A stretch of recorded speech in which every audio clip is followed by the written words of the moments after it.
ہمارے معاشرے میں شادیاں کم اور تجارت زیادہ ہوتی ہیں۔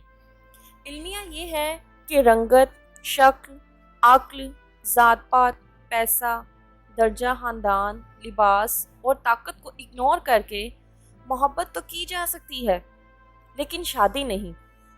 لا حاصل عشق کو پانے کی آرزو کرنا آندھیوں میں دیا جلانے جیسا ہے۔ محبت کرو، شرماؤ نہیں، کیونکہ محبت کرنا فن ہے اور تم ایک شاہکار ہو۔ محبت یہ بھی نہیں کہتی کہ جب کوئی پوری طرح سے تمہارا ہو جائے تو تم اسے اپنی جاگیر سمجھ کر ذلیل کر کے رکھ دو۔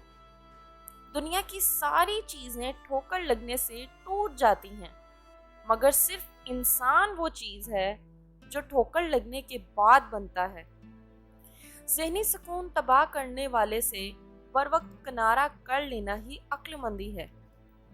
جس خاص کے لیے آپ خاص نہیں، اسے عام کر دیجئے۔ جس عورت میں یہ دو نشانیاں ہیں تو سمجھ لینا کہ وہ بے وفا اور دھوکے باز ہے۔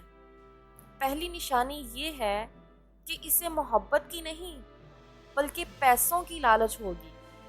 دوسری نشانی یہ ہے وہ آپ کو وقت بہت کم دے گی اور آپ کے وقت نہ دینے پر کبھی ناراض نہیں ہوگی۔ اپنی دوستی کو رشتہ داری میں تبدیل کر دیں، یقین کریں دونوں رشتوں کو آگ لگ جائے گی۔ یہ خود کو کتنا مکمل کر دینے والا احساس ہے کہ کوئی اس دنیا میں ایسا بھی ہے جو اپنی تنہائی میں آپ کو سوچتا ہے، آپ کی فکر کرتا ہے۔ آپ کی یاد اس کے ہونٹوں پر ایک میٹھی سی مسکان بکھیر دیتی ہے۔ دل میں جو لوگ ہیں ایک ترتیب میں سب سے پہلے سب سے آخر میں بھلانے کے لیے رکھے ہیں۔ ہم اپنی خوش فہمی کو آگہی کہتے ہیں اور دوسروں کی آگہی کو غلط فہمی تعجب کرتے ہیں۔ یوم حساب سے پہلے ہم ایک دوسرے کی عاقبت خراب کرنے میں مصروف ہیں۔ ہم خود کو جنت کا مکین سمجھتے ہیں اور دوسروں کو دوزخ کا ایندھن، حالانکہ معاملہ اس کے برعکس بھی ہو سکتا ہے۔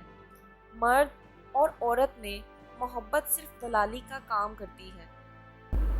مرد کو اگر جسم کی ہوس ہو تو وہ محبت کر کے جسم کی ہوس پوری کرتا ہے، اور اگر عورت کو پیسوں کی ضرورت ہو تو وہ بھی محبت کے ذریعے سودے بازی کرتی ہے۔